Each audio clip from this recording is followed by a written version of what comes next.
It's the Morgan Evans More or Less Pickleball podcast coming at you in 3, 2, 1, boom.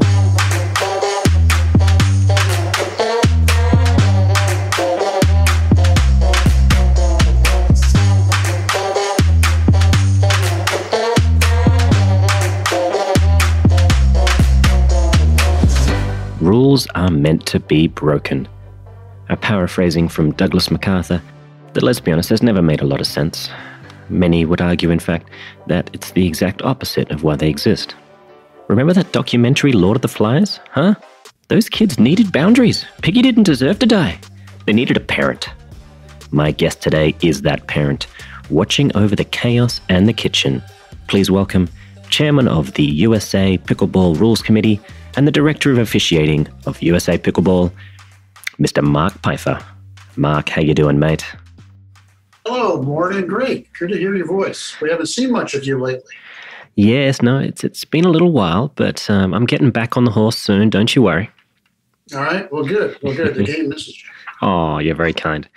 So you are the main man, the chairman of the officiating committee and the director of rules. I'm sure there's a much more elaborate way to say it, but essentially you're the one that players either fear the most or love the most, depending on which side of the line call they are.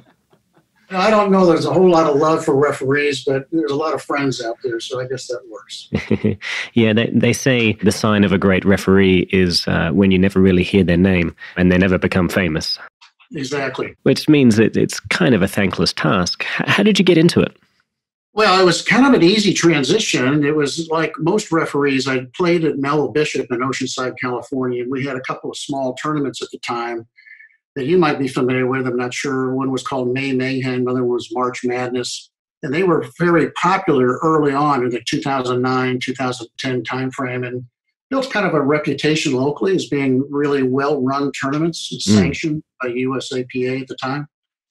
And I came onto the scene as a pickleball player first, obviously, before I was a referee. And I, just like anybody else, I'm playing in this tournament. And I hear the call that nobody likes to hear. Any available referees, please come to the referee desk. So I said, well, heck, how hard can this be, right? So I showed up and somebody gave me a score sheet and a pen and said, go do it. So I go out there and I can keep score. What the heck? So I get out there and of course I'm circling instead of doing the slashes and all that kind of stuff. I had no idea what I was doing. But I got through the game and something happened on the court. This is a women's doubles match. It's kind of fun. I still remember it like it was yesterday. And we couldn't figure out what to do when somebody was out of position and another serve had already occurred. So I tried to apply, tennis rules from 22 years ago. And between the five of us, the four ladies and myself, we came up with a solution that we applied. Then I found out later on, reading the rule book after the match was over, that I was completely wrong. Oh. And I said, that's the last time that's happening. And so that started a whole study of the rule book. And then how do you become a certified? If you're going to be a referee, I may as well be a certified referee. So they kind of started me down the path there. At the time, this was 2017, there was no training program, referee training program in California, or no certified referees. So we kind of started the whole certified referee program in California. That's fantastic. So roughly how many certified refs do we have in the game at the moment? Total, we have about 200 certified refs around the country and in Canada. Right now, just the U.S. and Canadians are in the certified ref program. But there's interest around the world. I just got the first interest from New Zealand, Australia. Oh, wow. We've got some referee programs there, but they don't have a certified program yet. And so the IFP is trying to fill that gap, and I'm going to get involved in helping them. Okay. How many kind of refs do you think the game needs to basically expand as well as it could, in the sense that obviously for a sanctioned tournament, you can have medal match only refs, but we all like to go to a tournament knowing that there's going to be no real chance for foul play, therefore refs on every match. Is there a kind of a ballpark number you think would get the job done?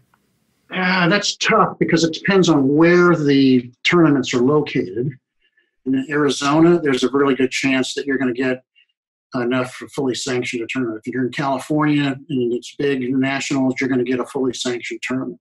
By the way, I should say that you asked about certified refs is 200, but total refs, level 1, level 2 certified is north of 400. Oh, great. So that level 1, level 2, that's our pipeline into becoming certified referees. So, I mean, it's not a big surprise when I tell you Florida, Arizona, California, Utah, Nevada, those states, because of their location, have a very good chance of having a fully sanctioned tournament, and enough referees will show. Of course, referees are just like players. There's a cost involved in that. And most referees don't enjoy the opportunity to lose money while they're refereeing. But if there are host housing and that kind of stuff, it certainly helps, as you can imagine. Yeah. Just like as a player. For sure. I think that the common perception of the sport is it's an incredibly easy game to play. And one might be forgiven to be led to believe that officiating the game is also simple, but I think it's anything but that. Have you attempted to officiate any other sports, and how do they compare, if so? I was a basketball referee back in the day. Basketball's got some very, to me, similarities here in terms of your reaction time between what you see and how you have to apply the rules very quick in basketball, just like it is here. So I see really strong similarities there. So the people who can respond and kind of capture the rule that applies to what I just saw on the court are some of our best referees. You got to be able to do that recall pretty quickly, and that comes with experience. So that's why we put this level 1, level 2 program in place. But for me, basketball is probably a very similar sport in that regard. Right. Is that based on kind of the pace of the game, how quickly things are happening, and how many kind of moving parts you sort of have to monitor at one time? Absolutely. But obviously the big difference in basketball, you got typically 2 other people that are on the court with you. Yeah. 10 people. Here you got at most 4, and you're pretty much alone unless you get into the medal matches and you've got a second ref on the other side of that post. Yeah, no, it's all you quick guys that have all these Ernie moves that we got to watch. I'm not a big Ernie person. I'm always deathly afraid when I play Tyler Lung. He's way too good at that. He's got a 76-inch reach. It's too big. What a leapfrog he is. Yeah. It's crazy. He's tough to watch. Yeah. So now, obviously, referees, depending on the tournament and their level, they get paid a certain amount. Although, when I do see these figures, it seems woefully low. Let's wind forward the clock 50 years. What do you think a ref will be making, if they choose to ref 10 games in a day? Right now, I'm not sure too many players looking at the pay for a certified referee and thinking, you know what, that's worth getting into that. I can handle being on my feet for that long and having some very difficult decisions to make, ones that could affect the livelihood of professional players. Would you agree that the reimbursement needs to increase? Yes, it's part of the evolution of the game. 3 years ago when I started in this, you didn't get paid anything. You did it to give back to the sport. And over the last 3 years, we've gone from nothing to $5 a match for certified refs to $7. Now we're at 10 and 15 for certain medal matches. So it's evolving just like the game is. And I think there'll come a time, I don't think it'll be 50 years. I think it'll be much shorter than that, where you'll have a top-level series of referees who have been requested by either tournament directors or tournament operators, and they'll be paid a daily rate to come in to do however many matches they can fit in. And then part of that daily rate would include some kind of per diem for their cost of coming to the tournament. So I do think that's a strong possibility. So I think that'll match up very similar to what you see in the highest levels of tennis. Yeah. We're not there yet, but I can certainly see when we could get there. Well, I think one of the nice evolutions that we're seeing in the certified ref ranks that help in this regard, I think, is that we're seeing a younger individual get interested in becoming a referee, which I think the demographics of the top-level players and the referees, there's a mismatch there, age-wise, right, demographics. And I think you'll see over the next 10 years some of the closing of that gap as well, which I think would be good for the game. Yeah, that'll be great for the game. And one of the more endearing sights I saw in 2019, I think it was Annalie Waters, I think at the Texas Open, who had finished her day, and she was out there refereeing, putting her hand up. Great. Isn't that it's amazing? Yeah, that was great. And when she does that, she's a role model for other young women, other young men to pick up the sport and go to the world. For sure. I had a thought just while we were talking. Perhaps until the average ref can make a living doing that, maybe they should peg the referee wage to the total payout for the tournament. So if it's a $25,000 tournament, then $10 a match. If it's a $50,000 tournament, $20, and so on and so forth. If there was a kind of a written rule regarding that, it might help sway the mind of a would-be referee. What do you think? Yeah, I think what's really at play here, though, is supply and demand, just like anything else. If the supply of referees is large, then there's no real requirement to pay a lot. So that's when you see the $10.7, $10 matches. When demand for the referees goes up, then sometimes you have to pay more to get them there. And so I think we're beginning to see elements of that pop up in different tournaments, because the pro tournament with the advent of the PPA, the APP tours now, there are a lot of pro matches out there to referee. And I think what you're going to see over the next 2 to 3 years is a gradually increased referee pay to make sure that there are good referees for those tours and those two operators. But right now, the USA Pickleball Association, we have recommended guidelines for referee pay for the sanctioned tournament director out there, but there's no requirement that anybody has to follow that. But most sanctioned tournaments do. I anticipate I'll be the head referee of the National Indoor Tournament and Nationals in Indian Wells. And I anticipate those are the two tournaments that USA Pickleball operates. And so we have some influence over what the referee pay rate will be in those tournaments. And beginning in 2018, we started to set the standard for referee pay, and most sanctioned tournament directors kind of follow what happens at nationals. So that's good. I think in 2021, it'll be interesting to see. We've already got some preliminary plans for the National Indoor and for Indian Wells and what we want the referee pay to be. We'll see how many other tour operators kind of pick up on that. Yeah, good. I mean, it's not going to be long before the cream really rises to the top and everyone has a good feeling of who the kind of top 10 referees, top 20 referees perhaps are. And, hopefully there's kind of almost a level of competitiveness, just like in the sport itself, whereby someone wants to be thought of as one of the best refs out there, and it kind of inspires everyone else who's doing it to lift their game. I'm sure when you walk around the grounds, you see great refereeing and you see some other stuff. Exactly. I'm going to tell you, not many people know this. Not obviously the certified refs who went to nationals in 19 know this, but at the time, we had 9 evaluators, and they're the ones that actually designate someone who's a level 2 to be worthy of wearing the white shirt and become a certified referee. We had the 9 evaluators, but I think we had 7 of the 9 there at nationals, and they did an observation of every certified referee at nationals, and that was part of the input into who I picked to go on center court at nationals. So there is I'm not saying there's a pecking order, but there's a very clear, definable line between the very top referees and really good referees. So I anticipate we'll see some of that as well in 2021 at Nationals. You can tell who the better referees are. You just pay attention to who's on center court at Nationals. That's pretty that's true. Right? Yeah, that's true. I feel like it was only a couple of years ago where the players thought, well, if our ref has a last name that is Frezzo, then there's a pretty good chance that they know what they're doing. Well, I'll tell you what, the Frezzos have been role models for many, many referees, and the overall referee program is much, much better because of Marcia and Byron and what they brought to the referee court. I've always wanted to ask Byron if he knows that Marcia is better than him. I'm sure there's a little private competition between the two of them. It's fun. I'm very good friends with both of them, obviously. And it's fun being around the two of them because they like to kid each other and they like to argue rules with each other. It's actually very cute. I'm sure the dinner table conversation is electric. Exactly. Yeah. I'm going to pause it there just briefly with Mark for one of my new segments called 1.5 Cents. Today I want to talk about rules. Rules are not static, they evolve. And what often causes them to evolve are the rule breakers.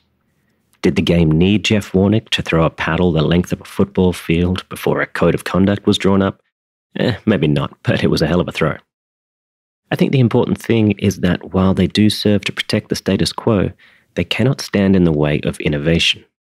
They can't stand in the way of a good topspin serve, I know that much. After all, a rule is not a law, they are not facts, they are theories, and any theory is based on the available information at the time. It therefore stands to reason that as the times change, rules change. Folks, we all know at times they are a-changin', and some of these new rule changes are breaking the internet with controversy. Cut 'em a little slack, people. Put your emojis down for a second. In my humble but microphoned opinion, the most important thing is to understand the purpose behind a rule. The new Let Serve rule combats an abuse of a previous rule that was used in a manner unbefitting to the spirit of the game. The new Drop Serve rule helps to make the game even more inclusive. It's not there to give people an unfair advantage. If you understand the purpose as opposed to blindly following rules, then you won't just be someone who doesn't violate them. You'll be someone who is known for their sportsmanship. That's just good for the game. All right, that's enough of the third degree. Let's head back over to Mark.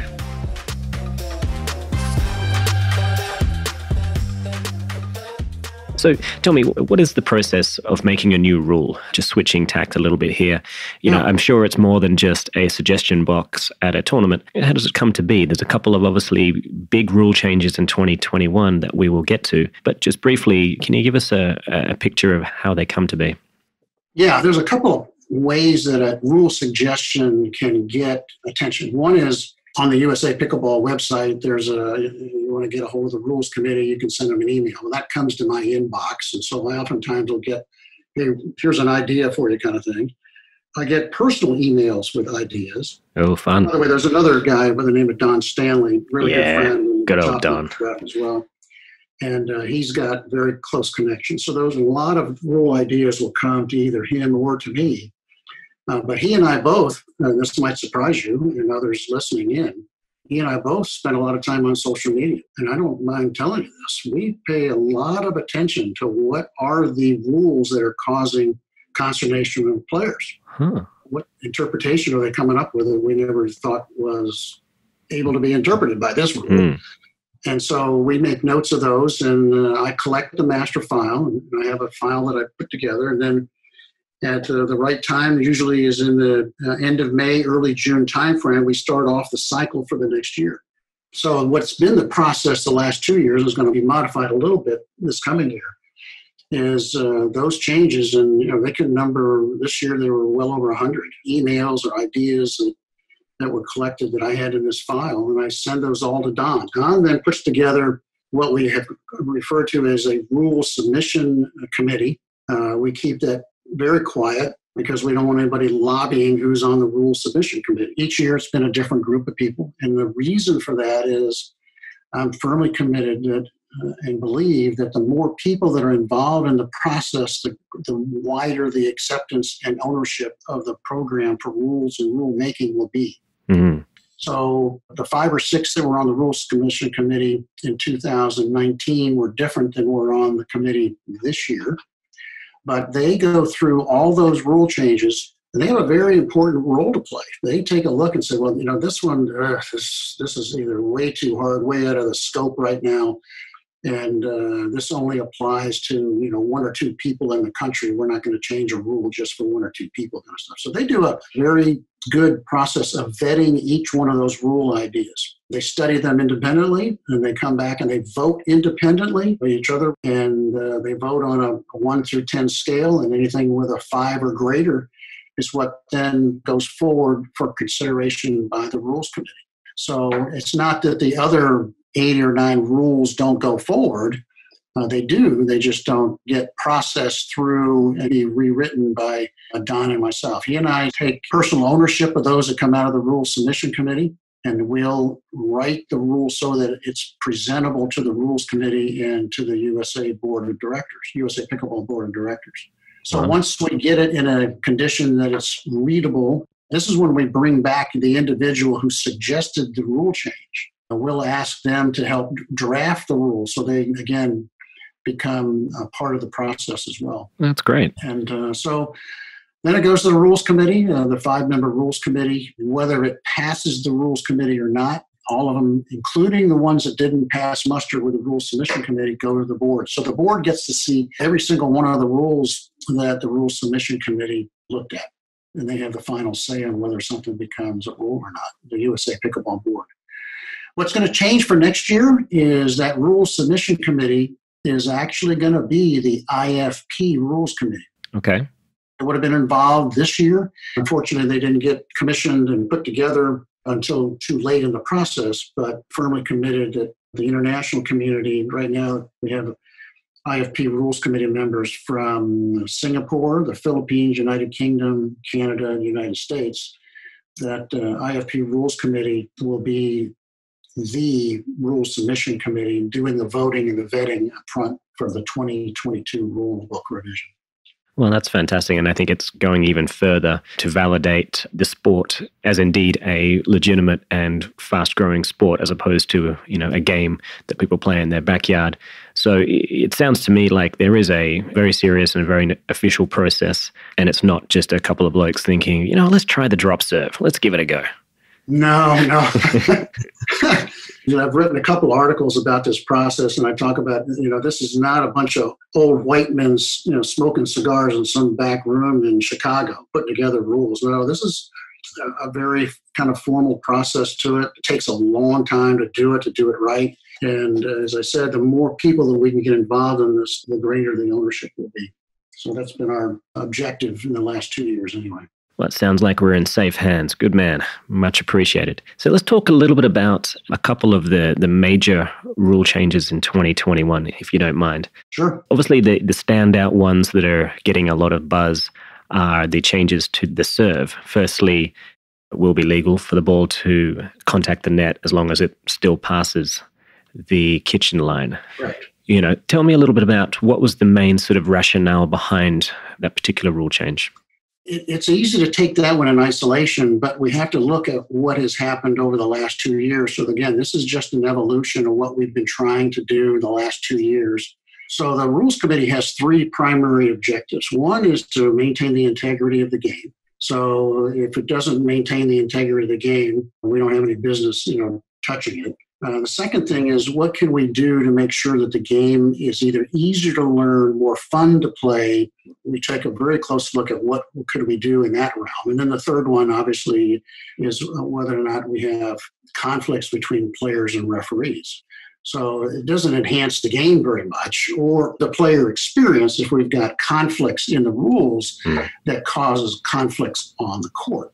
So over the last 2 years, we've done a lot of things to kind of address those kinds of issues, and this is just the latest one. Now, so what are we talking about? All right, well, we're talking about something that may very well, and I'll readily admit, so will the Rules Committee readily admit, this may not be the biggest issue out there today, but we don't want it to become one. Right. As the stakes in the game increase. And we can debate this, and I'm sure I'm not going to debate both sides of this argument, as you can imagine. But the idea here is, as the stakes in the game get bigger, whether it's the pros and the money in the game, or whether for the player at the 3.5 level who's vying for a golden ticket to nationals, the stakes in the game are going up if you play in a tournament. And so I don't think anybody will disagree that sometimes our decision-making process gets clouded or changes as the stakes in the game go up. What am I talking about? I'm talking about, heck, if you're up 10-2, that ball has one look. You can look at the ball that lands and you can say, well, that ball is clearly in. Yeah. But if you're at 10-9, guess what? That ball's going to look different to you as a player. Just normal human behavior, right? For sure. Anyway, so this rule change was reflective of the very strong potential that could occur in the future where you get an ace on me as a serve, and I said, that is a let. All right? Yeah. There's no recourse. It's a replay. It could have been a match point service ace on your part, and I can just say, hey, sorry, that was a let. Now, does it happen very often? No, it doesn't, thank goodness, because we have good sportsmanship in the game of pickleball. But it was easy to see where that could become a conflict between players, and already had, quite frankly. And, Steve Peranto was very clear on this. He said, this kind of stuff, it's in the document, in the write-up, the change document. He said, this is already happening in our sport. Unfortunately, this let serve change completely eliminates any such conflict and just play the ball.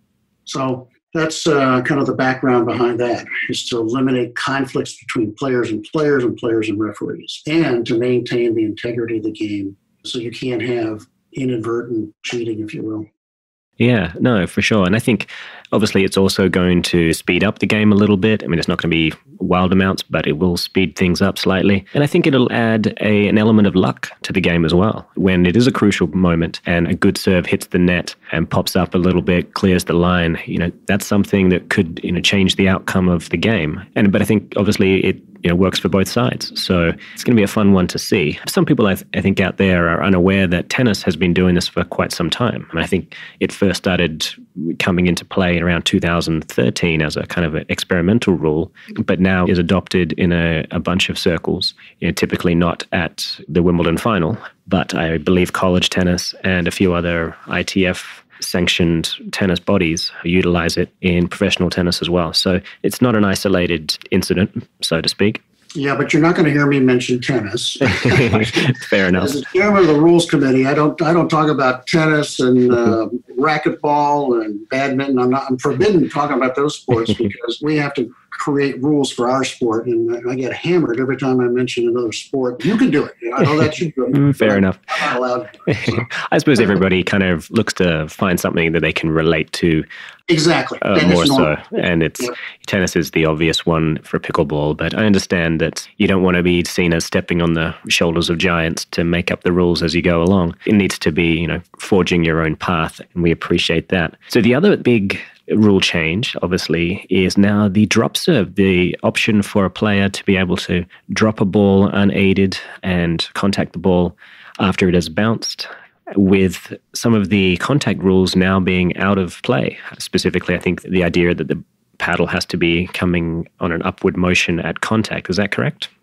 Correct. The three elements that we've all learned in pickleball in our serve, the upward arc at point of contact, the paddle head can't be below the wrist joint, and the ball must be served below the waist. Those three elements of the serve don't apply if one employs the drop serve. The drop serve is a voluntary rule. It's an optional rule. It's not a requirement. And there's some misinformation out there that the drop serve is replacing everybody's normal serve, which is not the case. In fact, I just had an interesting email this morning where somebody was all up in arms and didn't realize it was optional. It's optional. And forget everything I said in the last three emails.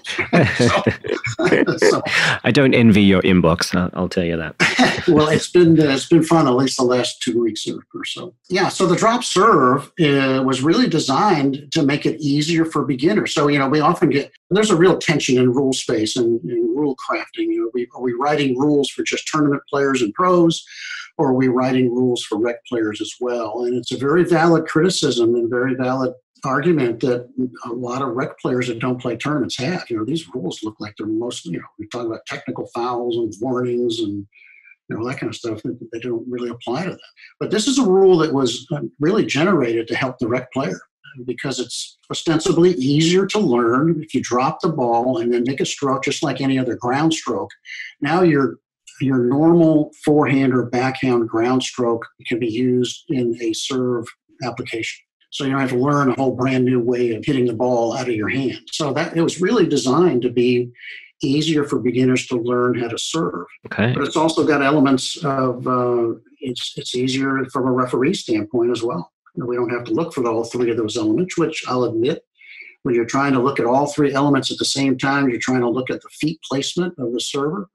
That's tough for referees to kind of grasp all that at one time on a split second because everything takes place at contact. So, I'm sure you've tried the serve and have formed an opinion in terms of its effectiveness. Do you feel that it is something that tournament players will actually utilize? That's the real unknown here, right? And that's why it's a provisional serve. That means we're going to take a look at this thing at least a year, if not earlier than that. If we start having some unintended consequences, we can turn this off pretty quickly. But I think it's important to give it a fair shot, see what happens, because, as I said, from a beginner standpoint, make it easier to learn. And it's also advantageous to those people who have the yips. And I've seen this person, not me, but a very dear friend of mine had the yips. And I said, hey, look, in a couple of months, we're going to have this drop serve. Why don't you try it? And it's like, whoa, can we do this now? Can I use this now? So, I mean, that's a very limited sample set. There's a lot of YouTube videos now being put together. I've seen a couple of them out there of people trying this serve. And, you can put a lot of spin on the serve. You can, make it move left and right. But, Morgan, you and I both know you can do that. You personally can do that now. Yeah. And you're accomplished enough. If you're at a 4.0 level and above, and you probably see this all the time, you can put side spin on the ball. Yeah, easily. It's a little difficult to put backspin on the ball and hit it with an upward arc, but spinning is not going to be different because of this. There'll be certain kinds of spin. If you can chop this thing with a backhand or forehand and make it stop on a dime, that may change some elements of the game. Yeah. But I think what would be interesting to me is the accuracy. I mean, it looks really cool on YouTube video right now, but whether or not somebody's actually going to use it in a championship format in a tournament, I don't know. I don't know whether the accuracy will be there. I'm going to give it a go and see what kind of changes I see in the effectiveness of it. Yeah. I'm curious. I think you've probably seen my particular serve at some point. Sure. It's a ball toss that I'm clicking my fingers around the ball, imparting a lot of top spin as the ball comes up, and then... Yeah, you're very unique. I don't have anybody that does it like you. But, Well, I've been trying to teach people, but it seems tricky. And this is totally self-serving, but has that ever been a topic of conversation for future rule changes? Am I still going to be able to do this for a while? Because I am I'm basically a one-trick pony here. So if you take that away, then I'm in trouble. No, you could still hit it out of your hand just like you've always done. So there's nothing in this rule that would invalidate what you've been doing, what you've done. For sure. Okay. And I didn't think there was going to be in this one. I was just curious if ever it has come up in the committee conversation, the idea of throwing the ball quite high and hitting it obviously before it bounces, whether I spin it or not. No, as long as when you make contact with the ball, all three of those elements are in place, you're fine. If you toss it up and then you let it drop, you can't use the drop serve. You're still on 10-second clock. You'd have to pick the ball up. Yes. You can't use the drop serve if you throw it up. Okay, so it's all definitely unaided, but you can raise your hand as high as possible and drop it. Yes. So you can't have Jeff Warnick drop it for you. But you can drop it. So. Fair enough. And I assume I can't jump up in the air and then drop it to get a higher bounce, right? That would seem like a lot of work anyway, but... There's nothing right now that's... Well, let's see. When you make contact, there's nothing right now that says you can't jump up in the air, but... Okay. Do it. But, I'll tell you, there's a lot of margin because I've actually done some study. We did some engineering studies on this. We can say, look, if you drop this from an unaided height, there's absolutely no way it'll bounce above your waist as long as you're standing. Now, if you want to crouch down, you can stretch the limits there. But if you jump up, that's an unaided height. You can see what you can get out of it. But for me to get it to my waist, I had to drop it from 15 feet. Ooh, okay. All right. Well, even Jeff Warnick's not doing that. So exactly. Yeah. We're going to hold it there just quickly with Mark for a brief word from our sponsor, Coach Me Pickleball.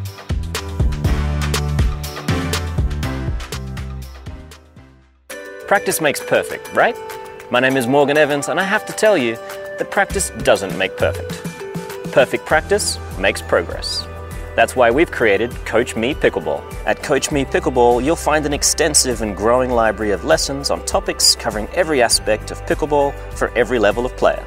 For one small monthly fee, you'll get access to every video in our library, with new content added every month. Check out CoachMePickleball.com to sign up for a free 7-day membership. All right, as always, sounds like good advice. Let's head back over to Mark.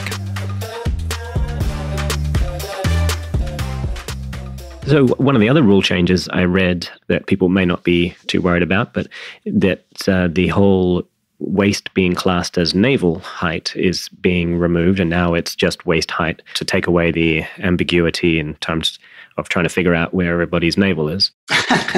You're the only person that's picked up on this. I'm proud of you. Well done, Morgan. Yeah. Wow. So that's another one of those conflicts that was in the rules and created potential controversy between players or between players and referees, and said, why are we doing this? Let's just pick one and go with it. And so that's what we did. Good man. All right. Well, Mark, actually, before I forget, you mentioned engineering, and the word around the campfire was that you were an officer in a nuclear submarine. And I think anyone who has ever watched that legendary documentary, The Hunt for Red October, looked at the late, great Sean Connery and thought, that man would make a hell of a pickleball referee. Just out of interest. His presence, his voice, his presence. Yeah, right? exactly. Yeah. No one would disagree with that, man. Just out of interest, when and where was this? Oh, this is, right out of college. Went on, had obviously some training I had to do. It takes about a year. But I arrived on my submarine in San Diego in December of 76 and stayed with it until January of 1980. But yeah, it was a USS Permit. It was a fast attack submarine. Ooh. And to this day, I'm still in contact with my fellow junior officers on that submarine. It was a great kind of engineering learning laboratory. We did a lot of fun things on that submarine. Some I can talk about, some I can't. When you're a 22, 23-year-old and you got responsibility for starting up a nuclear reactor, it's pretty heady stuff. So yeah. Tooling around in the Pacific Ocean. That's brilliant. Looking for other submarines is a lot of fun. Well, on that note, that completely skewed note, I want to thank you for your time and your service towards the sport. It's been a pleasure. Now, just before we part ways, if someone out there is listening and they are inspired to become a referee, I think we all agree the sport needs as many fantastic refs as we can get. How should someone go about becoming a certified ref? Well, make it very easy. I've said this in several different forums, but we have a well-established series of referee trainers around the country. I'll make it very easy. I know all of them, well, most of them, many of them personally. And so if somebody wants to start down the referee path, all they have to do is send an email to me at my email address, Peifer, Peifer, at usapickleball.org. Peifer at usapickleball.org, and I'll make sure that, and you send me the email, tell me what state you live in, so that is important for me to get you in contact with the right trainer. Okay. And we'll take it from there. And it'll be a very straightforward process. Beautiful. Well, that sounds easy, and fingers crossed that the game is back up in full flight. If for no other reason, that players get to see you doing your thing as best as possible. Well, thanks, Morgan. Earlier I said, and I mean it, we're all waiting to see when you come back on the scene. It'd be great to see you again. Much appreciated, mate. I will do my best. All right, Mark, thank you again for your time. My pleasure. Take care of yourself and stay safe. Thanks. You too, Morgan. Cheers, mate. Bye.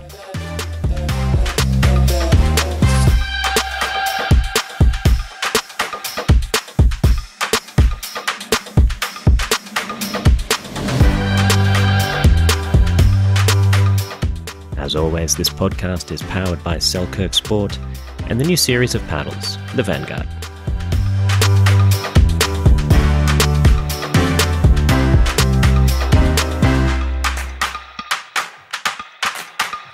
I'm Morgan Evans, and this has been More or Less Pickleball.